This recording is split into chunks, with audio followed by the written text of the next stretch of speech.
बिस्मिल्लाहिर्रहमानिर्रहीम सिंधी अपडेट में तमाम दोस्तन के खुश आमदीद।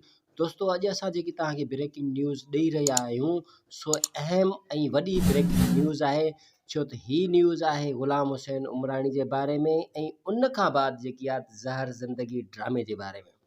हाणे तव्हां इहो सोचींदा हूंदो त ग़ुलाम हुसैन उमराणी जो ऐं ज़हर ज़िंदगीअ जो कहिड़ो तालुक़ु। जी हाँ दोस्तों, इहो त वॾो ड्रामो आहे, इहो ई त वॾो नाटक आहे। तव्हां ऐं असांखे जेको आहे त सिंध टीवी हिकिड़ो सरप्राइज़ ॾिनो आहे ऐं उहो सरप्राइज़ इहो आहे मुंहिंजा दोस्तों त मारूफ़ ऐं बहितरीनु सिंगर सिंध बलूचिस्तान जो माया नाज़ सिंगर ग़ुलाम हुसैन उमराणी ज़ाहिर थी वई ज़िंदगी ड्रामे में इन थी चुको आहे। मतिलबु त ज़ाहिर थी वई ज़िंदगी में ग़ुलाम हुसैन उमराणी जो हिकिड़ो नओं किरदारु अची रहियो आहे। जी त दोस्तों, जिन्हनि दोस्तनि असांखे इहा ख़बर ॾिनी आहे उन्हनि दोस्तनि ज़रूरु सिंध टीवी जे प्लेटफॉर्म ते या ज़ाहिर ज़िंदगी जे प्लेटफॉर्म ते ग़ुलाम हुसैन उमराणी खे रिकॉर्डिंग जे दौरान ज़रूरु ॾिठो हूंदो। दोस्तों इन ॻाल्हि में केतिरी सदाकत आहे त ग़ुलाम हुसैन उमराणी ज़ाहिर ज़िंदगी ड्रामे में एंट्री करे चुको आहे या ज़ाहिर ज़िंदगी ड्रामे में किरदारु करे चुको आहे, इन जी ख़बर पवंदी बाद में।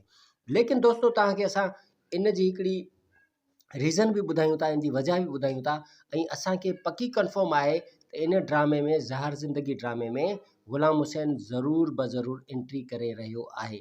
छो त दोस्तों तव्हांखे ख़बर हूंदी त ग़ुलाम हुसैन उमराणी उस्ताद मोहम्मद शहर जो वासी आहे ऐं उस्ताद मोहम्मद शहर में उन खोड़ सारा स्टेज ड्रामा भी कया आहिनि, उन खोड़ सारा ईअं सम्झो त टेली फिल्मूं भी कयूं आहिनि उस्ताद मोहम्मद शहर में, जंहिंमें बेगुनाह अलई अला ऐं ॾाढा रोना का शइ न खपे दिली दोस्त बिना।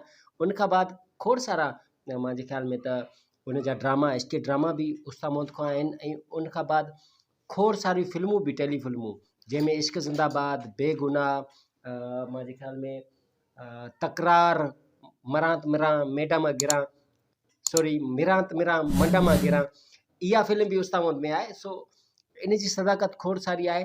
लेकिन तव्हांखे मां हिकिड़ी रीज़न ॿुधायां थो, बहितरीनु रीज़न तव्हां पाण बि अंदाज़ो लॻाए सघो था, छो त ग़ुलाम हुसैन उमराणी भी उस्ताद मोहम्मद शहर जो आहे। आज़म जान मेंगल जेको ज़ाहिर ज़िंदगी में मेन किरदारु करे चुको आहे, इहो भी उस्ताद मोहम्मद शहर जो आहे। उन खां बाद इन्हनि ॿिन्हिनि जो उस्ताद जेको आहे उहो उस्ताद आहे उस्ताद अकबर उत्तरादी। जी, बेगुनाह में बुख ते जिन किरदारु कयो हूंदो, या अब्बा अखवई बेगुनाह ड्रामे में मज़हिया किरदारु कयो आहे ऐं बेगुनाह मुंहिंजे ख़्याल में टेली फिल्म जो डायरेक्टर भी अकबर उत्तरादी आहे।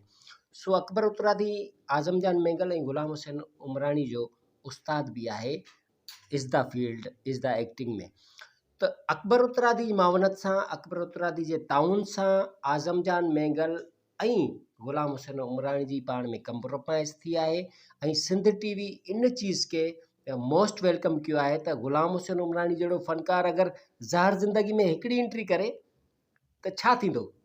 लाज़िम आहे त ड्रामे खे चंड लॻी वेंदा, ड्रामे जी पॉपुलेशन जेकी आहे वधी वेंदी।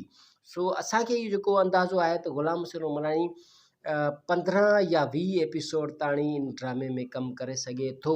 अगरि किरदारु लॻी वियो त ग़ुलाम हुसैन उमराणी 150 किस्त ताणी या मुंहिंजे ख़्याल में 200 किस्तनि ताणी इन ड्रामे में कमु करे सघे थो। तो दोस्तों असांजी वीडियो में केतिरी सदाकत आहे इहो त असां नथा चई सघूं, छो त असांखे दोस्तनि चयो आहे, उन्हनि दोस्तनि जे मथां आहे त उन्हनि असांखे सच ॿुधायो आहे या कूड़ ॿुधायो आहे।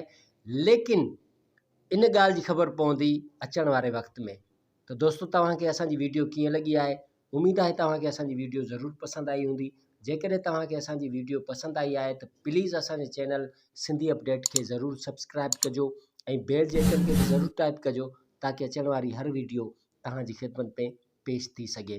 दोस्तों इंशाल्लाह ॿी कंहिं वीडियो सां गॾु तव्हांजी ख़िदमत में हाज़िर थींदा।